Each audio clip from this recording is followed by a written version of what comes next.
My name is Paris, and this year I finally turned 40. Back in my 20s, I met my husband, Damon, who was a contractor at my workplace. We got married and have enjoyed a comfortable life ever since, thanks to his hard work over the years. Let me tell you about the time we struggled the most right after we got married. I was born as the granddaughter of a landowner in a small town in Washington state. Although my grandfather owned land, he wasn't particularly impressive, but I did enjoy a fairly comfortable upbringing. As I grew older, I felt like I could have become a self-sufficient adult if I kept relying on my family's wealth. So determined to be independent, I chose to work for a company in Boston and moved there. I didn't tell Damon that I was a landowner's granddaughter till we decided to get married. The reason was simple. I didn't think it was necessary. I was living off my own salary without relying on my family's money. When Damon came to visit my family home, he was surprised by its size but didn't make a big deal about it. I felt reassured that his attitude didn't change after learning about my background, and we went ahead with the marriage. Had he changed his behavior, I might have called off the wedding, suspecting he was after my family's money. One day, as we were discussing our upcoming wedding, my grandfather suddenly passed away. Since we were already engaged, Damon and my mother-in-law attended the funeral.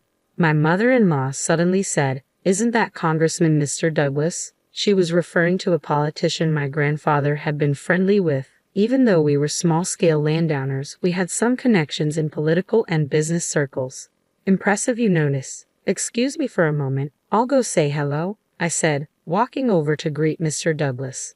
But I couldn't shake the feeling that my mother-in-law was watching me intently, even from a distance. After the mourning period for my grandfather ended, we got married.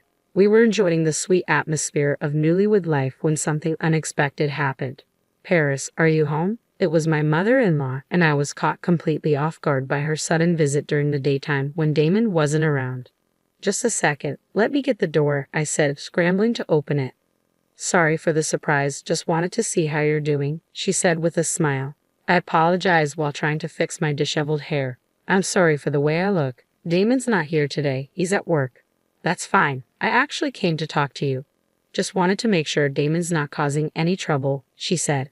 My mother-in-law asked various questions about my life with her son and if I was facing any challenges. I was relieved for a moment, glad she was understanding, but then she sipped her coffee, straightened her posture, and said, "By the way, I heard from Damon that your family in Washington owns land." I didn't expect such a question out of the blue. Still thinking it was just small talk, I answered, "No, it's not like that. My grandfather just owns a little land. It's not a big deal." My mother-in-law smiled and asked, "But your family's well off, right?" Something about this made me uneasy. I managed to keep a smile and play it off. As I suspected, the conversation shifted to awkward topics like my income and whether I was getting any financial help from my family. From then on, my mother-in-law started visiting our home whenever Damon was not around. She would look around and always say, "You should ask your parents for help." This happened especially when the house was a bit untidy or after she'd taken a peek in the refrigerator. I could tell she was implying, "Why don't you hire a housekeeper? Or you should ask for grocery money." Not wanting to argue, I brushed it off each time with a laugh.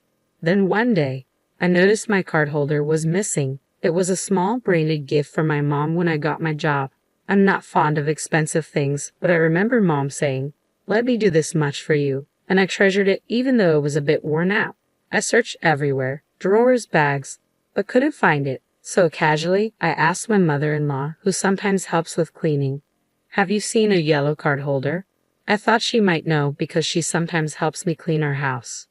What she said next was completely unexpected. "Oh, that, it was so lovely, I took it." I couldn't believe what was happening. Taking other people's things without asking, is that acceptable now? I briefly wondered if I'd missed some new custom, but no, that couldn't be it. "Great souvenir, thanks," she added. Why was I being thanked for something I never gave? I was so shocked I couldn't find the words. That's actually something special my mom gave me, so I can't just give it away." There was a lot I wanted to say, but I stuck to the bare minimum to make my point. Not wanting to escalate things, I tried hard to calm my racing heart and muster some semblance of respect, because after all, she is my mother-in-law. "Oh, really? That's too bad. I really liked it. Fine, here it is back.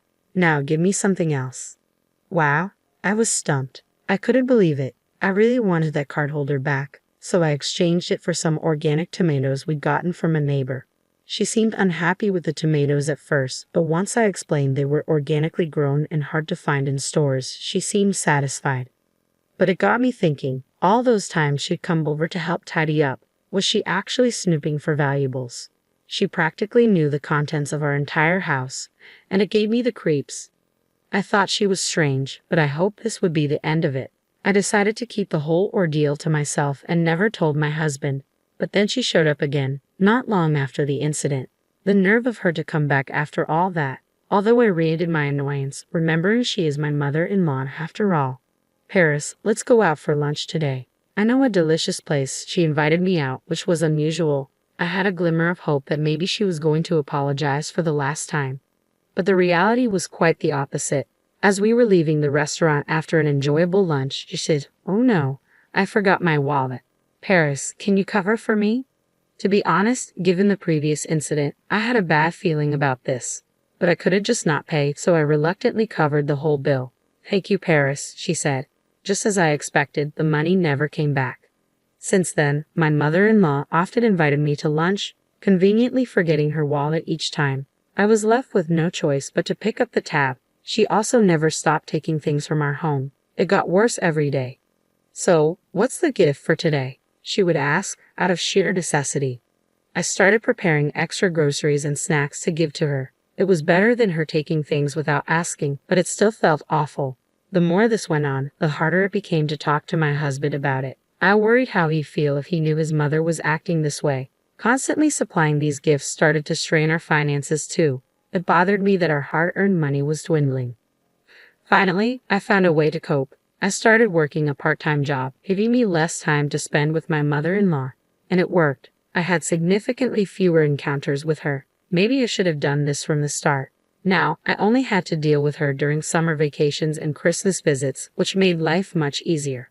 However, when we visited her for the summer vacation after a long time, her bad habits reemerged. She'd make comments like, "How have you been with your family lately?" Or, "That's a nice watch you're wearing." When my husband was away, though, I had some financial flexibility because of my part-time job. My watch was nothing special. As for my relationship with my family, it was the same as always. She had one reason for asking these questions. I realized from my long experience with her, she was fishing to see if she could get something more. "Hey, sister-in-law, long time no see.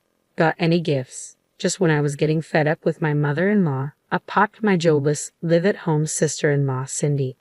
"I've brought some snacks. Feel free to have some," I said with a smile. That's when Cindy said something outrageous. "No, not like that. Your family is rich, right? Don't you have something better, like a designer bag?" She wanted a designer bag as a casual gift. I was speechless, just like when my mother-in-law made her ridiculous demands. "I'm sorry for not being more thoughtful," I said, brushing it off. I had so much I wanted to say, but I didn't want to stir up trouble during a short 2-night visit. "Seriously, make sure you bring gifts next time," my sister-in-law retorted, retreating to her room and laughing as if she were in the right. She's only a few years younger than me, and her outrageous comments and actions are infuriating.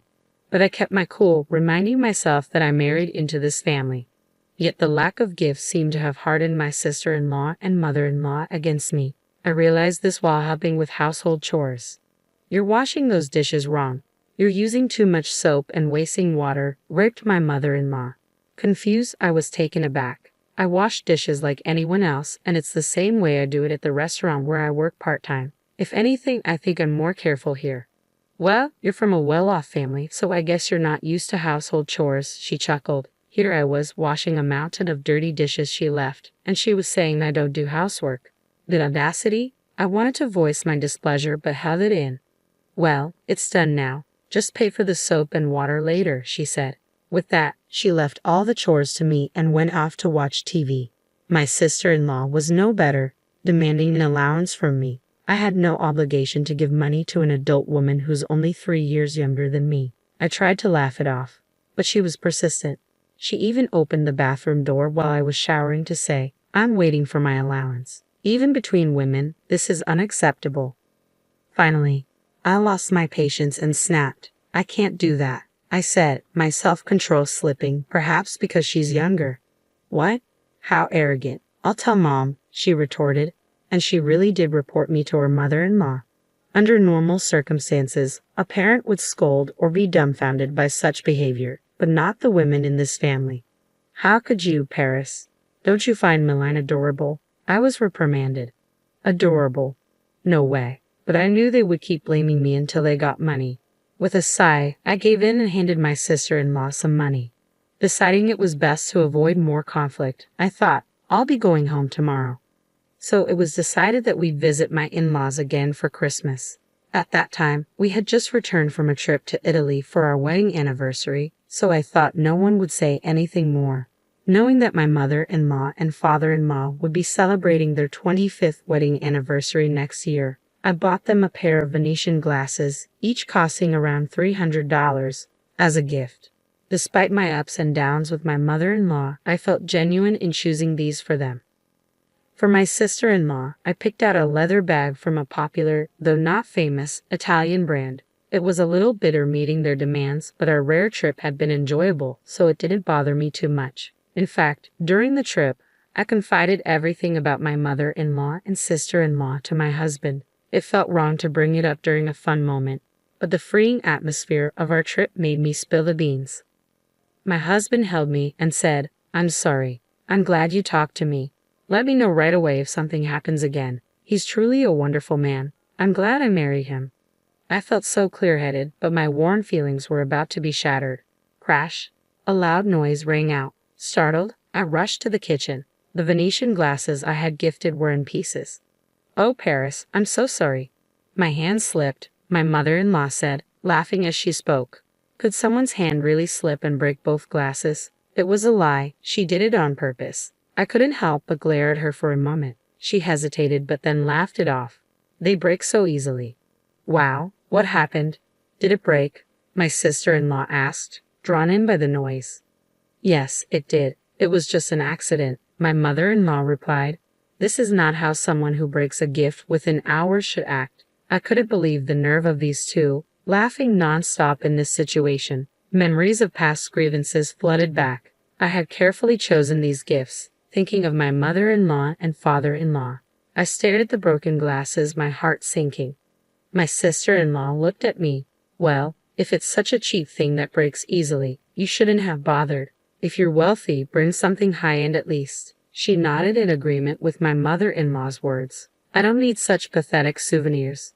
Oh, wait a minute, she said, rushing back to her room. She returned with the bag I had gifted her. I was actually running out of toys for Charlie, she said, laughing as she let Charlie, the family dog, chew on the bag. In no time, the bag was in tatters, ruined by teeth and dirt.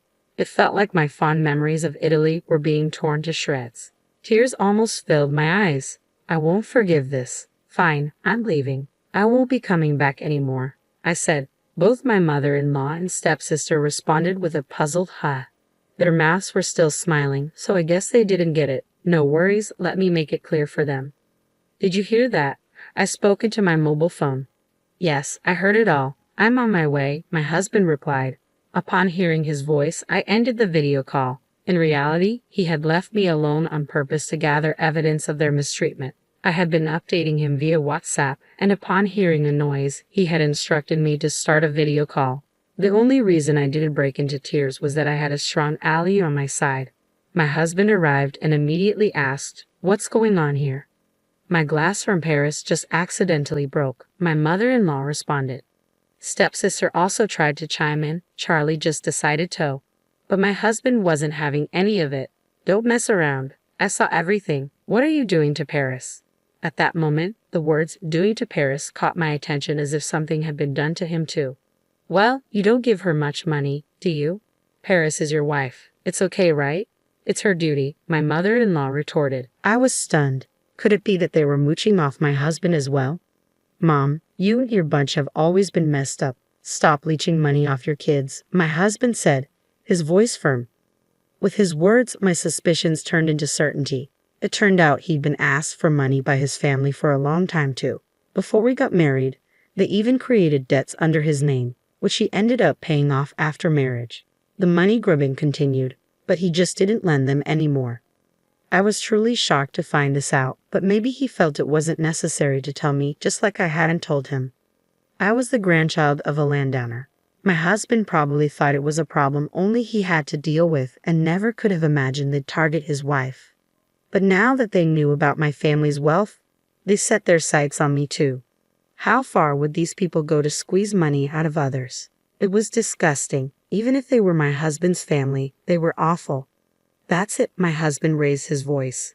If you're going after Paris too, then it's a different story. I'm cutting ties with this family. I'll sell off everything I bought, from cars to household items. You better find a new TV and fridge quick. My mother-in-law and sister-in-law were visibly stunned, and for good reason. The only people living in their house were my retired father-in-law on a pension, my homemaker mother-in-law, and my unemployed sister-in-law. This household didn't have the means to replace the household items if they were sold. My husband and I, who worked hard and earned our own money, must have been seen as reliable support. "Let's go," said my husband, pulling my hand as we left the kitchen, but my mother-in-law and sister-in-law chased after us. "Wait, please don't abandon us. We won't ask Paris for gifts anymore." At these words, my husband stopped. "Stop making basic decency sound like a favor. It's messed up to demand money and gifts in the first place." At my husband's cold response, my mother-in-law and sister-in-law looked disheartened. Do they not understand common sense? It's almost pitiable. My husband threw them a small lifeline. "If you can write up a contract, we can reconsider." Upon hearing this, my mother-in-law and sister-in-law looked puzzled.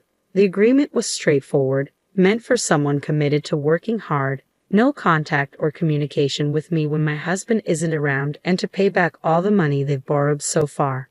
However, my mother-in-law and sister-in-law immediately started fighting over who would get a job to meet these terms. They didn't want their stuff sold, but neither did they want to work. Seeing this, my husband whispered to me, "Let's cut them off once they've paid us back." I never said I was reconsidering cutting ties with them. I couldn't help but laugh. I completely agreed. I didn't want to be associated with these people who had nothing better to do than rely on others. After that, we never visited my husband's family home again. Over 10 years have passed, and the financial state of my husband's family has been in shambles. Struggling to pay rent, daily expenses, and other debts, my mother-in-law and sister-in-law are working sort of, but with no qualifications or solid work experience. They're stuck in low-paying jobs or poor work environments. Given their selfish attitudes, it's no surprise they can't hold on to a job. Despite that, they don't want to give up their lavish lifestyles, so their debt keeps piling up. They keep reaching out to my husband, begging for help, but he has firmly rejected them, effectively cutting off ties. As for my husband, his diligent work has paid off, and he's climbed the corporate ladder impressively. I've quit my part-time job and returned to being a stay-at-home mom. We've had a child, and my husband has created an environment where I can focus solely on raising our kid. Now my life is as peaceful and fulfilling as when I lived with my parents, if not more so. I'm grateful for having such a wonderful husband. Your parents' achievements don't define you. Similarly, if your parents are terrible, it doesn't mean you'll turn out the same way. What matters most is your own character, no matter the circumstances you were raised in. I intend to keep growing to always be a better version of myself.